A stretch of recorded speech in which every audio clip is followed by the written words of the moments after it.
Welcome to mega nine TV. నేను మీ రాణి.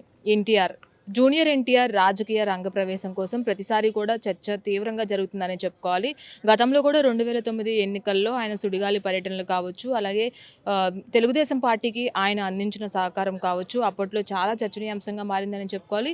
ఆ తర్వాత గత కొంతకాలం సైలెంట్గా ఉన్న జూనియర్ ఎన్టీఆర్ మళ్ళీ రాజకీయ రంగ ప్రవేశం చేయబోతున్నారని కొన్ని వార్తలు వచ్చాయి.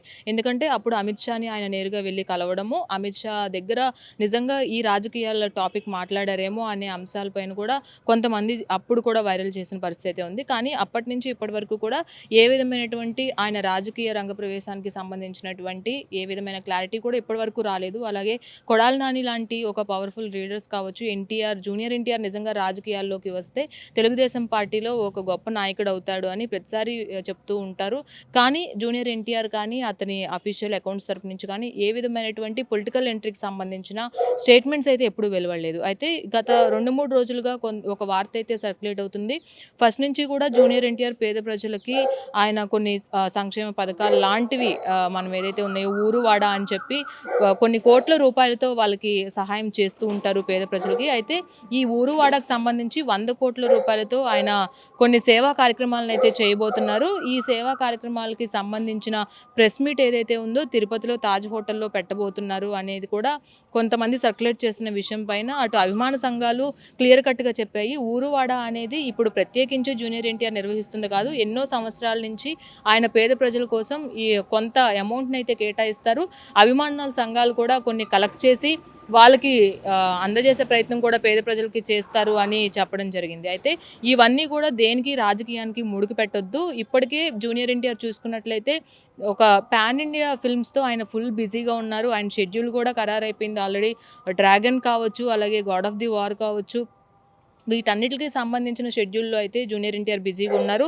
ఏ కోణంలో కూడా ఆయన రాజకీయంగా బయటకు వచ్చి మాట్లాడే పరిస్థితి కూడా లేదు అని కూడా క్లియర్ కట్గా అభిమాన సంఘాలు స్పష్టం చేసిన పరిస్థితి అయితే ఉంది. కానీ దీన్ని ఆసరాగా తీసుకుని కొంతమంది అప్పట్లో కూడా ఊరువాడ కార్యక్రమానికి సంబంధించి నిధులు ఇలా కలెక్ట్ చేస్తున్నారు, పేద ప్రజలకు అందజేస్తున్నారు అనేది మాట్లాడినప్పుడు చాలామంది కూడా ఈ ఎన్టీఆర్ పేరుతో దుర్వినియోగం చేయడానికి చాలామంది దగ్గరికి వెళ్ళి ఊరువాడ జూనియర్ ఎన్టీఆరే పేద ప్రజల కోసం కలెక్ట్ చేయమని చెప్పారని కొన్ని వార్తలు కూడా అప్పుడు వచ్చాయి. వాళ్ళు బయటకు వచ్చి కలెక్ట్ చేసి ఆ డబ్బును కూడా దుర్వినియోగం చేసిన సిచ్యువేషన్స్ కూడా ఉన్నాయి. కాబట్టి వీటి పట్ల కూడా టీం అంతా కూడా ఒకసారిగా అలర్ట్ అయింది.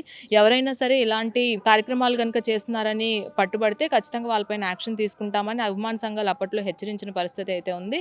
దీన్ని ఇప్పుడు ఆసరాగా తీసుకుని పొలిటికల్ ఎంట్రీ ఇస్తారు. విజయ్ లాగా తమిళనాడులో ఎలా అయితే విజయ్ సీఎం అయ్యారో ఇప్పుడు జూనియర్ ఎన్టీఆర్కి సంబంధించి ఏదైతే ఇప్పుడు రాజకీయ రంగ ప్రవేశం ఉందో దీనికి సంబంధించి బయటికి వస్తారు. ఆయన సుడిగాలి పర్యటనలు మళ్ళీ చేయబోతున్నారు. అలాగే కొన్ని 100 కోట్లు ఖర్చు పెట్టి ప్రెస్ మీట్లు నిర్వహిస్తారు, సభలు నిర్వహిస్తారు. ఇవన్నీ కూడా ప్రచారంలో ఉన్నాయి. కాబట్టి వాటిలో ఎలాంటి వాస్తవం లేదని ఎన్టీఆర్ పిఆర్ టీం నుంచి కూడా ఒక క్లియర్ కట్ మెసేజ్ అయితే వచ్చింది. ఎందుకంటే మీడియా సంస్థలు గత 2-3 రోజుల నుంచి ఇదే విషయం పట్ల వాళ్ళు పదే పదే ప్రస్తావించడం జరుగుతుంది. ఇంకా జూనియర్ ఎన్టీఆర్ వచ్చినట్లయితే ఆంధ్ర రాష్ట్ర రాజకీయాలు మరొకసారి మారబోతున్నాయి.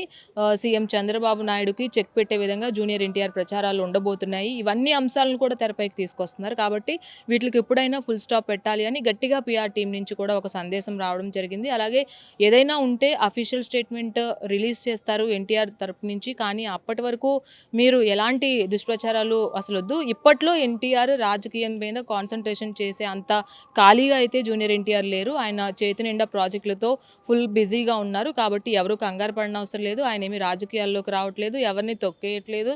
దాంతోపాటుగా ఆయన సీఎం కుర్చీ కోసం ఆయన ఆరాటపడట్లేదు. కాబట్టి జూనియర్ ఎన్టీఆర్ రాజకీయం పైన దయచేసి రాజకీయం చేయకుండా ఉంటే బాగుంటుంది అని కూడా అందరూ హెచ్చరిస్తున్న పరిస్థితి. ఏదేమైనప్పటికీ కూడా ఒకవేళ కనుక జూనియర్ ఎన్టీఆర్ రాజకీయ పరంగా ఆయన ఆలోచించినట్లయితే ఖచ్చితంగా తెలుగు రాష్ట్రాల్లో ఇది ఒక కొత్త అధ్యయనం అవుతుంది.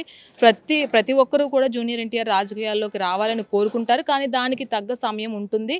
సమయం వచ్చినప్పుడు ఖచ్చితంగా వాళ్ళు మాట్లాడతారు. అఫీషియల్ స్టేట్మెంట్ కూడా అనౌన్స్ చేస్తారు అని కూడా చాలామంది దగ్గర ఉన్నటువంటి విశ్లేషకులు కావచ్చు, ఆయనకు దగ్గర ఉన్నటువంటి సన్నిహితులు కావచ్చు చెప్తున్న పరిస్థితి ఉంది. కాబట్టి జూనియర్ ఎన్టీఆర్ పైన వస్తున్న ఈ ఫాల్స్ న్యూస్ మరొకసారి ఇది ఫాల్స్ అని తెలుస్తుంది. ఫేక్ న్యూస్ని దయచేసి నమ్మొద్దు. ఏదైనా ఉంటే జూనియర్ ఎన్టీఆర్ నుంచి అఫీషియల్ స్టేట్మెంట్ వస్తుంది. ఫుల్ బిజీగా ఉన్న ఎన్టీఆర్ పాన్ ఇండియా సినిమాలతో మరొకసారి ప్రేక్షకులను అలరించడానికి రెడీ అయిపోయారు. ఇది జూనియర్ ఎన్టీఆర్ రాజకీయ రంగ ప్రవేశం పైన అప్డేట్. ఇలాంటి మరిన్ని అప్డేట్స్తో మళ్ళీ కలుద్దాం. అంతవరకు చూస్తూనే ఉండండి మెగా 9 టీవీ.